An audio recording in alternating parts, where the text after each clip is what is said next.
Generally, I like to do, oh, there is an echo here. Whatever I'm speaking, I'm listening to the echo. Can somebody deal with that echoing?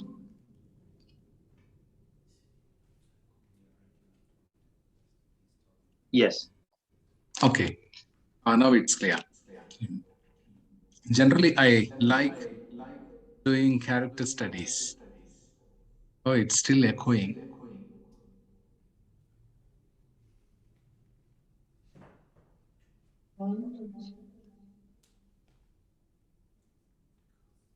Hello? Yeah, it's echoing.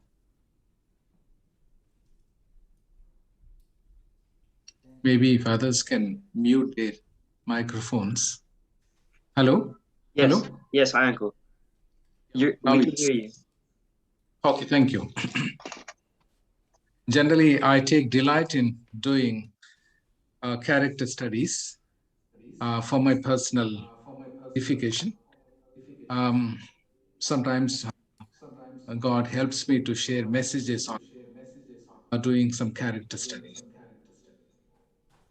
Today, we will look at one chapter from the Bible that is none other than Obadiah. There are a few Obadiahs mentioned in the Bible. One is a prophet. He is also called as one of the minor prophets. But we will look at a person who was a contemporary of King Ahab, king of Israel. His name also is Obadiah. According to many traditions, this Obadiah is the same person who also brought out prophetical word against Edom. That's what we see in the minor prophetical book. There is a prophecy against what God told through the prophet about Edom. But we were looking at this personality from 1 Kings chapter 18. We're not going to read the entire chapter, but we will be looking at various verses from this chapter, at least from chapter 18, verse 1 to 16. We're not going to read it, but we will look at some of the aspects in these verses. 1 Kings chapter 18. The first thing that we know about him is that he was a devout lover of God. In other words, he was a devotee. He passionately loved. That we find mentioned in his own words. I'm reading verse 12. I don't know where the Spirit of the Lord may carry you when I leave you. If I go and tell Ahab and he does not find you, he will kill me. Yet I, your servant, have worshipped the Lord since. That's what he is telling. Maybe we also better understand the context in which these words are written. This man, Obadiah, was in the palace of King Ahab, the king of Israel. He was holding an important position. And during the time, during his stay in the palace of King Ahab, there was a famine in the whole land of Israel. There was no rain for not less than 3 years. That happened as per the prophecy that was uttered by Prophet Elijah. Because of that, I think people suffered a lot. There was no fodder left even for horses. So we will look at the other details as we go through this passage. The first thing that we are getting to know about this man Obadiah is that he was a devotee of the God of Israel. He was devoted. Actually, here in his words, he said, I, your servant, have worshipped the Lord since my youth. It's very, very interesting to know that. And that in the time when there was idolatry prevailing in the whole nation of Israel, here is a man who lived a different life. He said in his own words that he was a worshipper of the Lord from his youth, from his young days. He was a servant of the Lord. One may say that these are his words. How could we take them to be right, to be correct?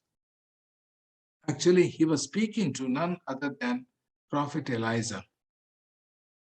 He knew how great this prophet was. He knew that he was a mighty man of God. When we look at other verses, we will get that idea also. We will get that notion. And he knew who he was speaking to. He was speaking to Elijah. And he wouldn't tell lies about himself when he was speaking to Elijah because he understood that he was a great man of God. Definitely, he must have told the truth about himself. He was a worshipper of God from his young days, from his youth. In other words, he was a servant of God, the God of Israel, from his young days. That's beautiful to know about somebody who was a devotee, who was a devoted person serving the Lord from young age.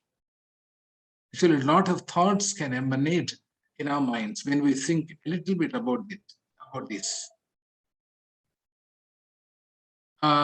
We have a lot of young people in our churches also. We have people who minister God's words to young people. There are youth camps organized, youth meetings organized on Sundays and other days. Generally, here in the assemblies, I see youth meetings organized on Sundays because that's the day when they are free. It's a holiday, and youth can stay for a little while after the Sunday worship service. That's why youth meetings are generally organized in the afternoon or in the evening on Sundays. If they are ministered God's word, there is every possibility that young people will mend their ways. They could be like Obadiahs. That's why nobody who is ministering God's word to young people should be discouraged. Sometimes immediately we may not see the fruit. Whatever we have sown in their hearts and minds, would bear fruit in later days. We do not know when, we do not know how. Then this raises a question. How come that Obadiah, in a prevailing unspiritual ambience, was able to devote himself to serve the Lord and worship the Lord right from his young days? Some commentators felt that probably his parents were very devoted. There is a possibility that his parents might have been devotees of God, believers of God. How could we say? Nothing is written about them here in this chapter or in the Bible. We do not know their names also. But yet there is a possibility that they were also believers in the Lord. One or two things, maybe at least one evidence we can find. They named him as Obadiah. Obadiah means servant of Yahweh.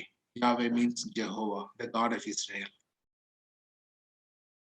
It also means worshipper of Yahweh.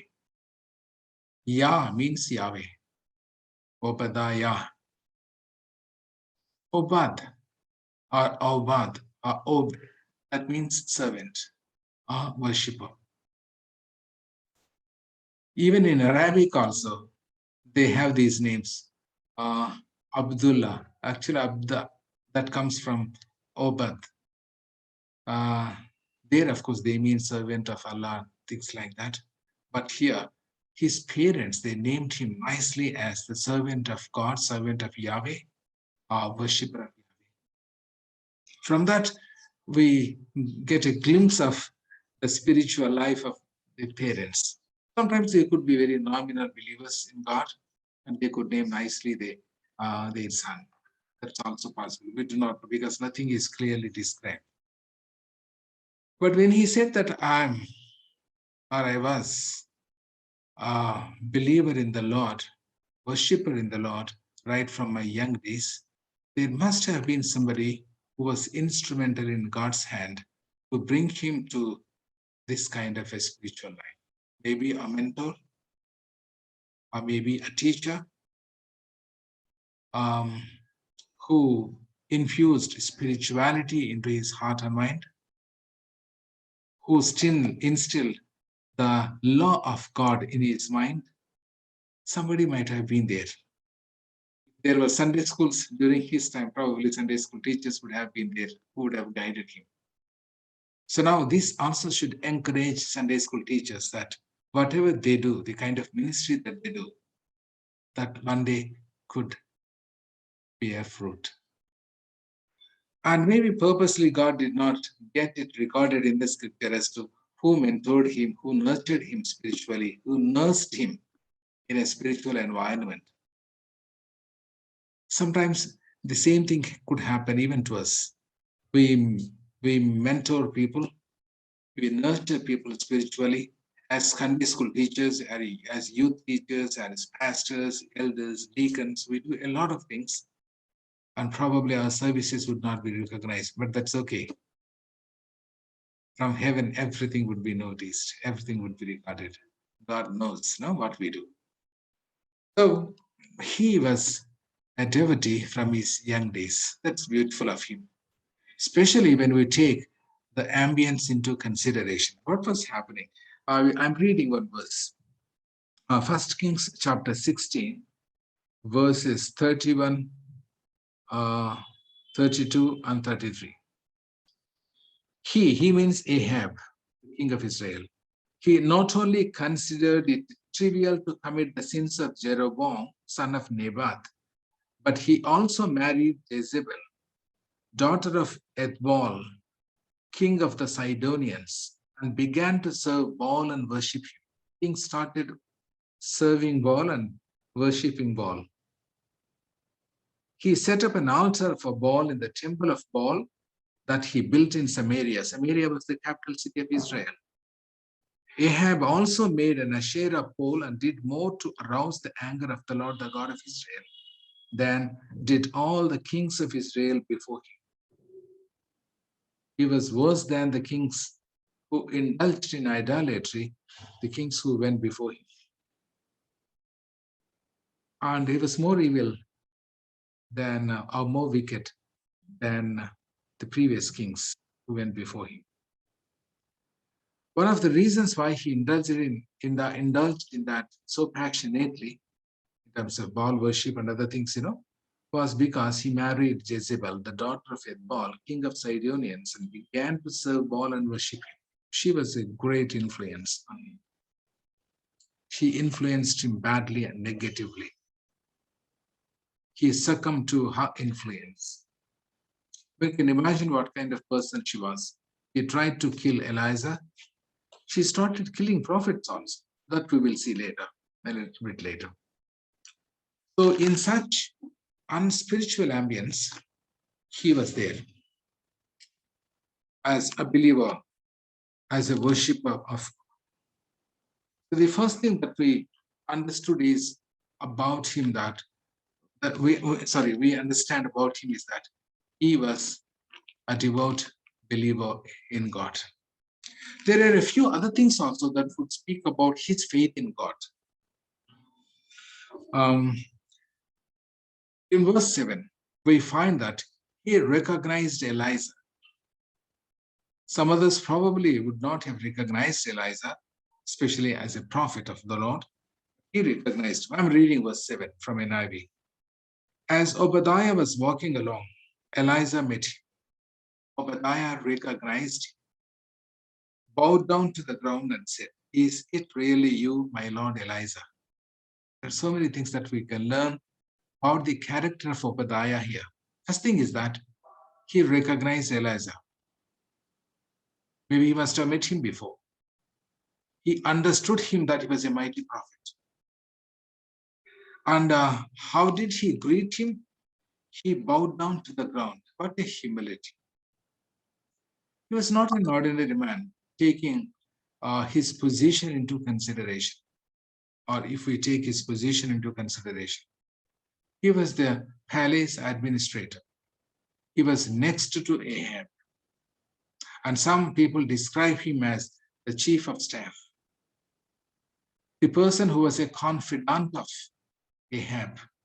Ahab relied on him. He gave almost all equal status like that of himself. And he was in an important position. And so here he is stooping down, he is bowing down, he bowed down to the ground. And how did he address Elijah?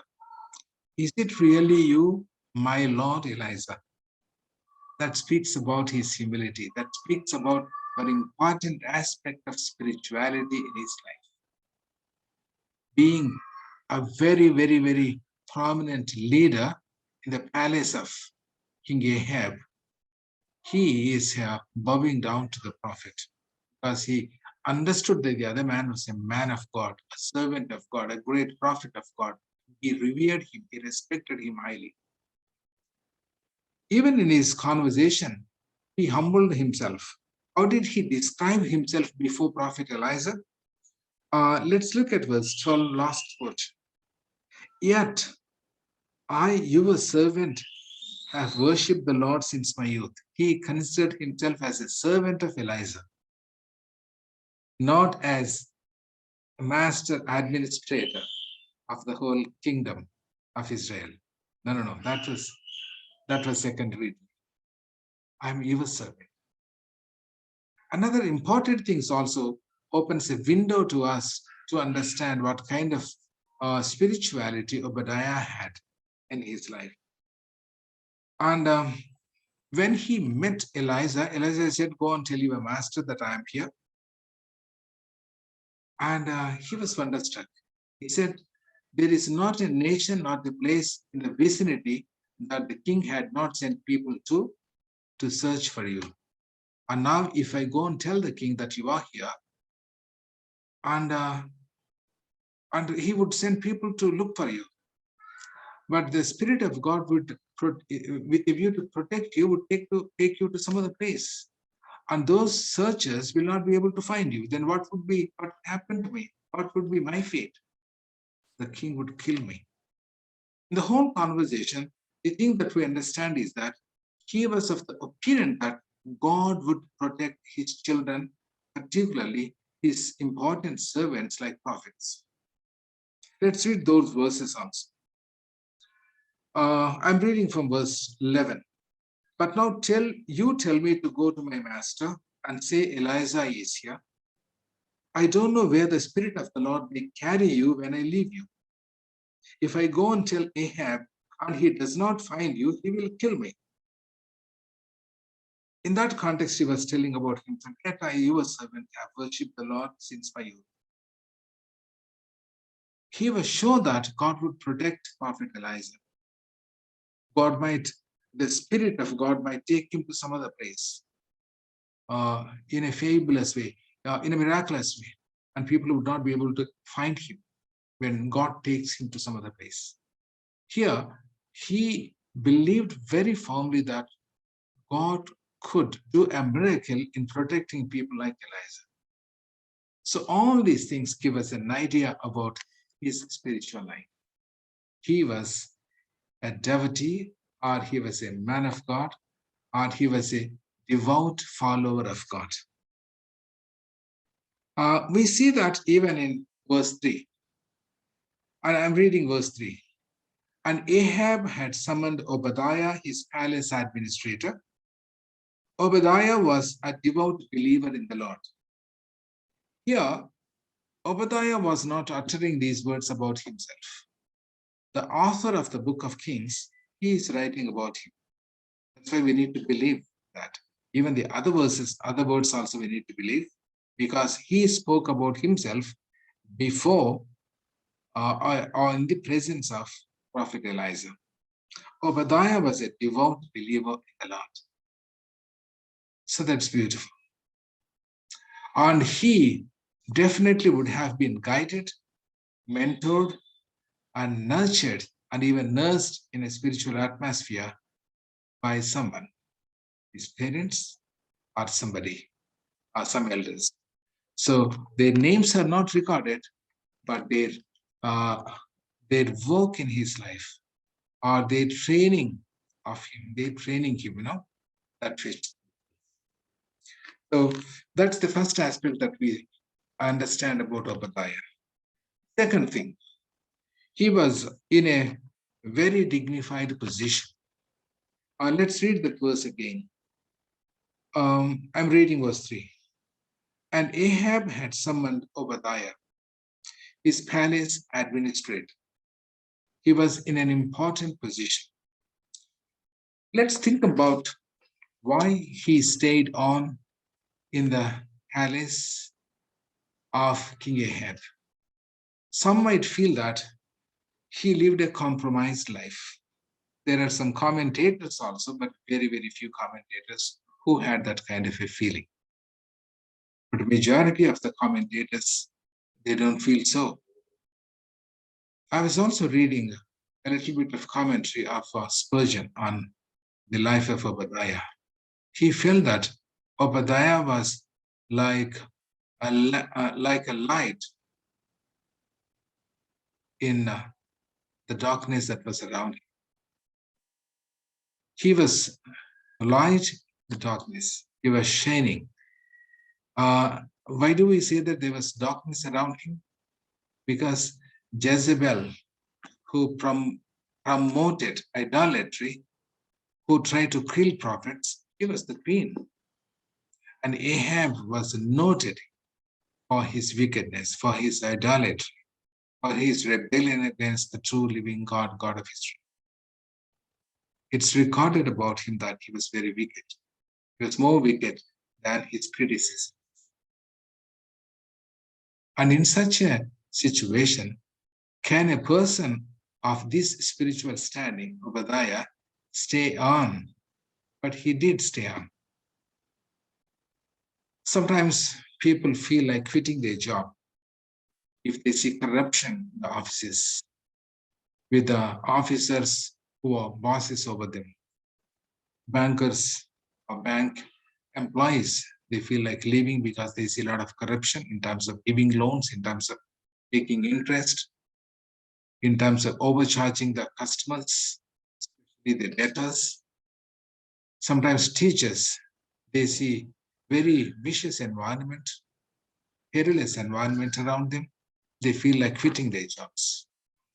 The politicians, they see a lot of corruption around them. Advocates, judges, there is a lot of political influence upon them to give, to pronounce wrong judgments, favoring the wicked people, Wherever we might go in the world, we definitely see wickedness around us.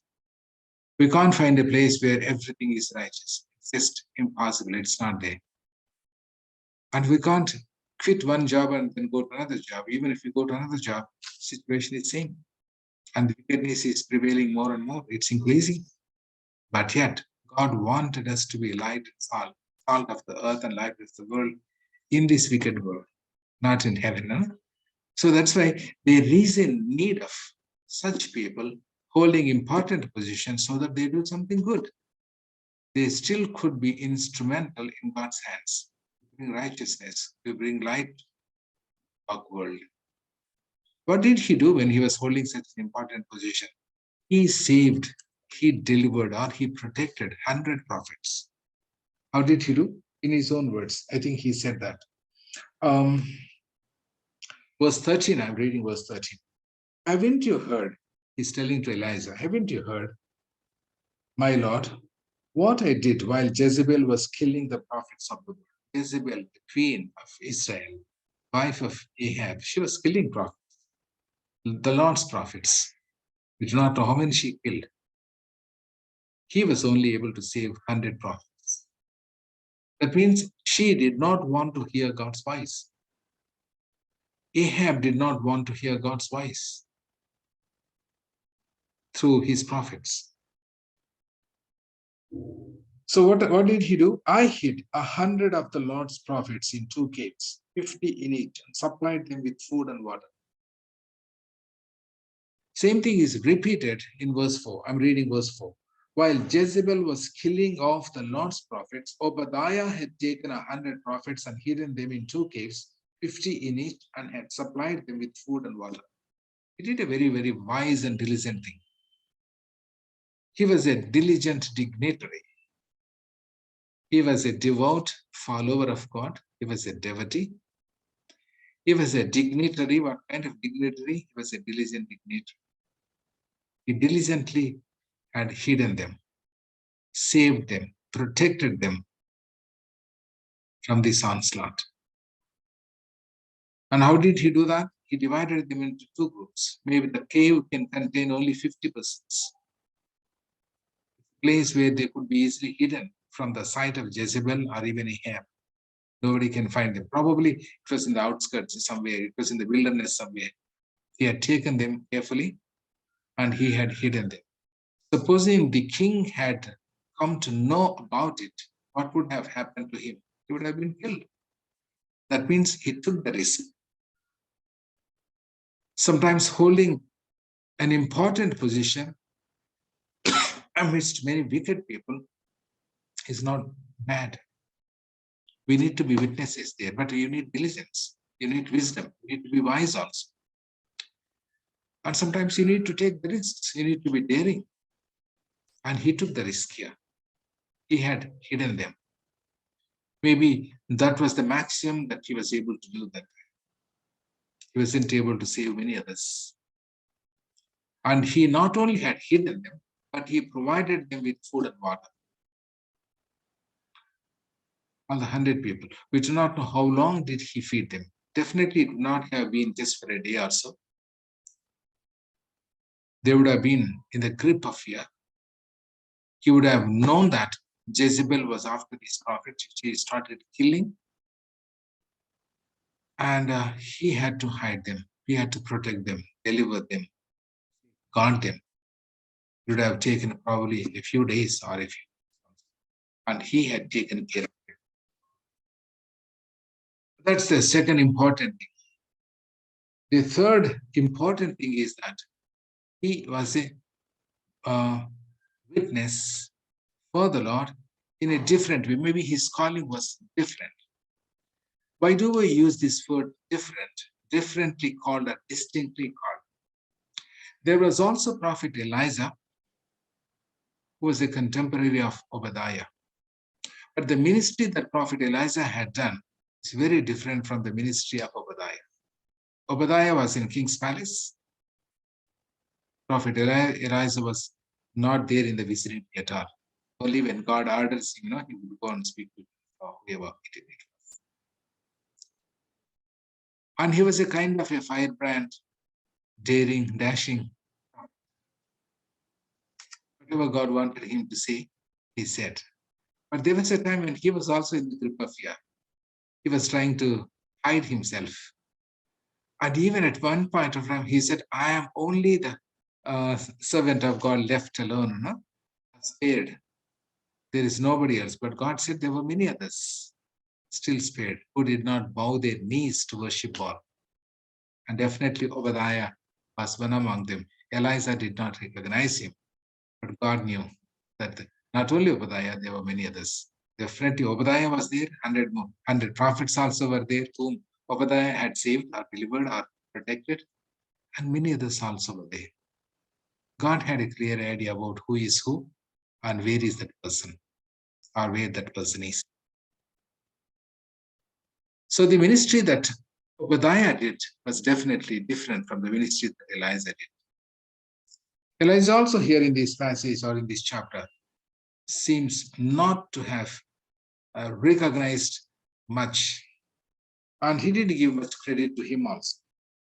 But Obadiah was able to recognize and humble himself to say that he was his servant, and he addressed him as Lord, and he recognized him as God's prophet.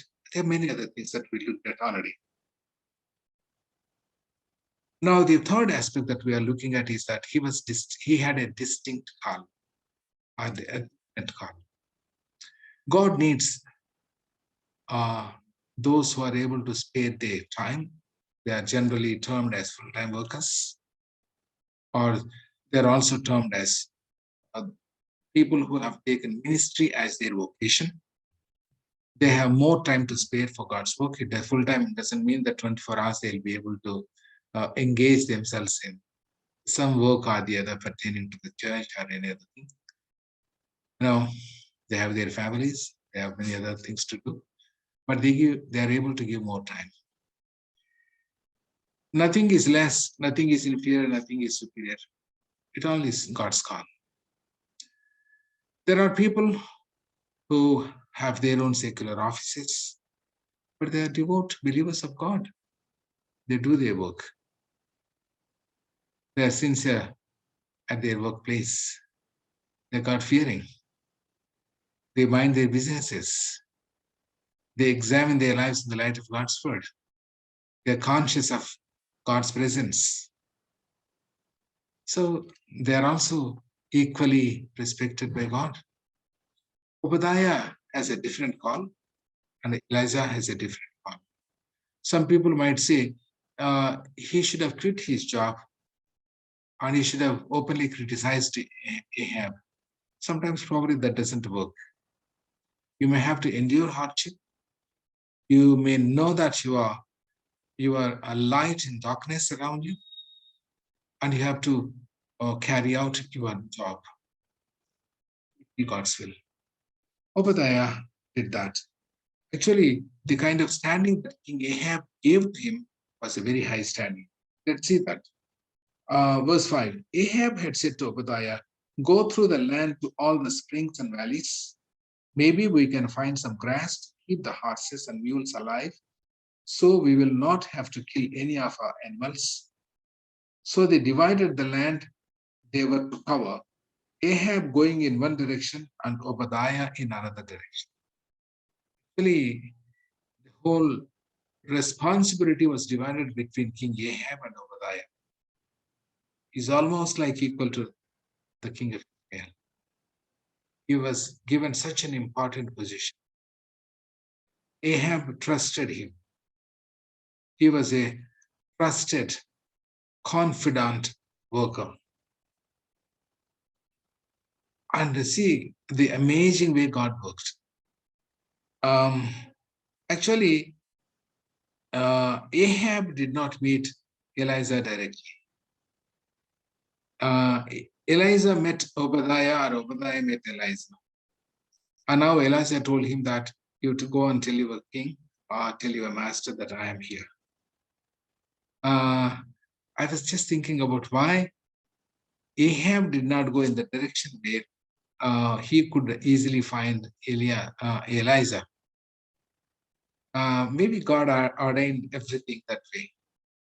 Maybe if Elijah but to meet, no, if King Ahab but to meet Elijah, I'm not sure whether he would have recognized him. Supposing Elijah had told him, I am Elijah, I was the one who stopped rain from heaven, then I do not know how Ahab would have responded. Whether I was doubtful whether Ahab would have believed even the words of Elijah, even if Elijah had spoken to him about himself. Not now.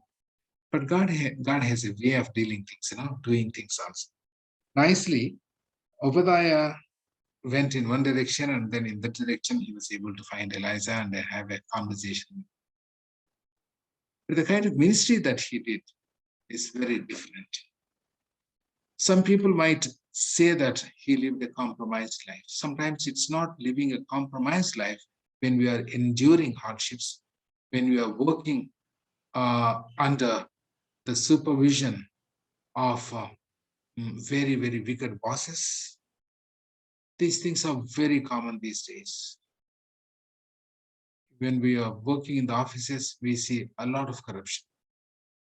And actually, one of my friends is a director of a department.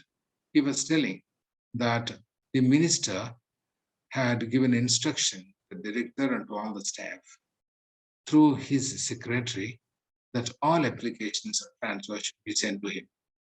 After he approves only, the transfer order should be. But however the transfer order is issued, he took money from each candidate and then he issued transfer orders. The director had no say. He had to just implement whatever the minister had. That's the situation. This friend of mine is a believer, and he was telling this reality that he had faced. That's true. Sometimes we work in corporate hospitals with lot of wickedness prevailing. The way the corporate owners uh, extract money from the poor patients. A lot of such things could be happening around us. But still, God wants us to be salt and light in such situation also. And he was there. Because he was there in the palace in such a position, and he was able to not only protect but also take care of their basic needs. Elijah probably would not have done that. He had a different ministry. No one's ministry is superior to the other person's. One is every ministry, every kind of ministry, put in God's sight. Whatever God has given to us, that we need to be faithful. So we looked at three important aspects when we are studying about the character of. Number one, he was a devout follower of. Number two, he was diligent dignitary. He was an important. Number three, he was differently called. He was faithful in that calling. May God bless thoughts to us that in whatever circumstances that we may be living in, such people like Obadiah are great examples to us to emulate. May we also live up to the expectations of God in our life and be salt of the earth and light of the world. May Lord bless you.